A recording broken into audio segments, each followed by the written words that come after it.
Yo, this is Faz in the East having a look at games for you for fantasy value. Let's start with the Orlando Magic hosting the Pelicans here. We finally get a win without Paolo Banchero. Of course, it's against the Pelicans, which are even more injured than us, but hey, we'll take it. 115 to 88. Franz Wagner, 20 points again, 27, 6 assists, 5 rebounds, 50% shooting.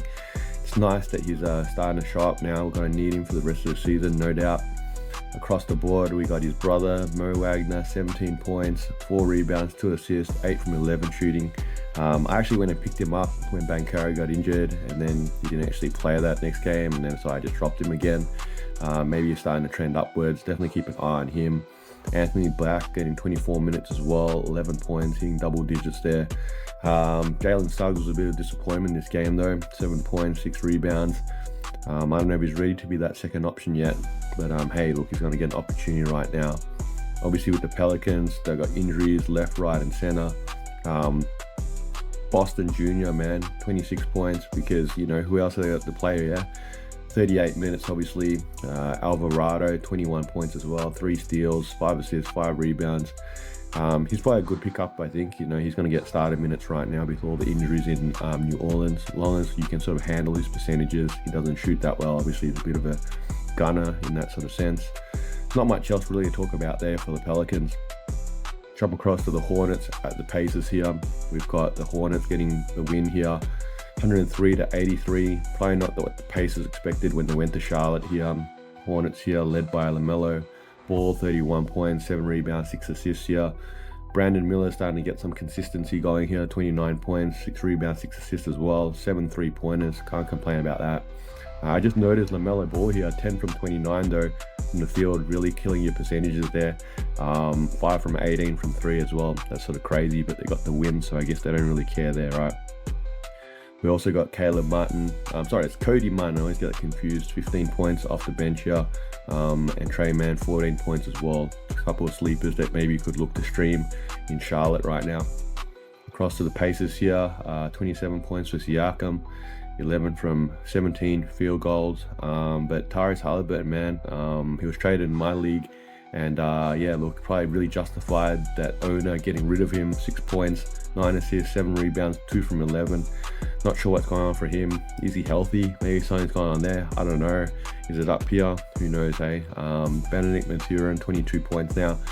With Tyrese sort of not really balling right now, you know, Benedict Mathurin's definitely a player that you could definitely look to grab, I think, if he's still out there on your free agency, wherever. You know, he's definitely a guy that can get you some buckets, and you know, someone's going to have to score right now for the Pacers. Jump across to the Hawks at the Pistons. Pistons winning again, 122 to 121 here. Quiet game from the Rook here in Atlanta. Only 7 points for him. Jalen Johnson, 20 points, 9 rebounds. Clint Capella, 7 points, 12 rebounds. You could probably do worse than him in that sort of sense if you're looking for a center and a little bit of production, sort of in the streamer format. Trae Young, 35 points, 13 assists here. Showed up this game, but the Hawks obviously didn't get the win here. On the other side of things, Tobias Harris has started to get his season going now, 22 points, 6 rebounds as well, 3 blocks. That's a nice little stat line for him, 5 threes as well. I had him, I dropped him obviously a couple of weeks ago now. You know, I don't think I regret that too much, but I think someone else picked him up, so probably happy with some production there from Tobias Harris right now. Another triple-double here from Cade Cunningham, 22 points, 13 rebounds. 13 assists and 11 rebounds as well. Malik Beasley, 22 points and a couple of 3-pointers off the bench as well.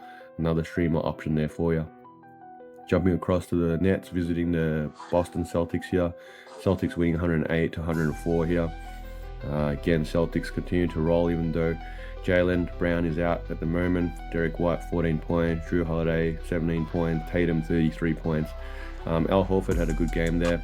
13 points, 10 rebounds. He's probably sort of bouncing in and out of waiver. You know, wise at the moment, I would imagine. So if you're looking for someone to stream, he's definitely someone to consider now, especially because they're going deep into that bench in Boston because, you know, they're getting so successful at the moment. Peyton Pritchard, 20 points there, only a couple of threes though. Doesn't really give you much else across the board, but you know, that's what you're sort of expecting, I guess, from him. For the Brooklyn Nets here, we had Cam Thomas, 31 points, getting back in the box score in the scorers column. Dennis Schroeder, 20 points here, continues to have a great season, 4 steals, little stats like that, definitely help his sort of production there from a fantasy perspective. 9 from 23 from the field though. That's probably sort of what you expect from him though if you've got him on your team right now. We jump across here to the Warriors at the Cavs. This was a big game, I think, that was hyped up. Warriors came into it 7-1, Cavs undefeated. Cavs win by like 19 points actually. So Cavs here rolling along at the moment. 6 contributors across the board in double digits with Ty Jerome coming off the bench, 7 from 8, 20 points there. Evan Mobley, 23 points. Darius 27 points. He's probably the key catalyst here for the Cavs right now, that he's balling out. Means Donovan Mitchell doesn't have to do too much, and they really spread the load around from the scoring perspective there. On the other side, I think the Warriors here, they went, I don't know, I'm trying to count right now. They went like 16 players deep or something. Yeah, Steve Kerr's trying to set some world record or something, I think. But, Steph Curry, quiet game, really, 12 points in 24 minutes. 6 turnovers as well.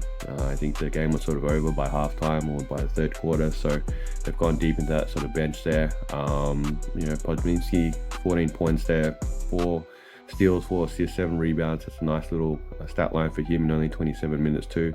But again, the Warriors are sort of a tricky one at the moment because everyone's sharing their minutes, and that's not that's not helping his fantasy sort of perspective. Last game here in the East is the Bucks going down to the Knicks at home in New York, 116-94. I think Giannis had a bit of a cry, obviously, because they've just gone from a sort of a pretty solid win to another disheartening sort of loss here. Giannis, 24 points, 12 rebounds. Lillard, 19 points, 6 assists, 6 rebounds.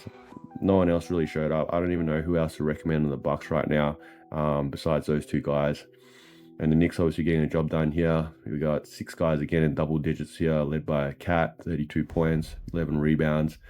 When he's rolling, Brunson doesn't have to score too much, only 15 points. It's going to be a little bit of a learning curve, I think, for the Knicks right now. But I think those starters are continuing to get heavy minutes, especially in close games.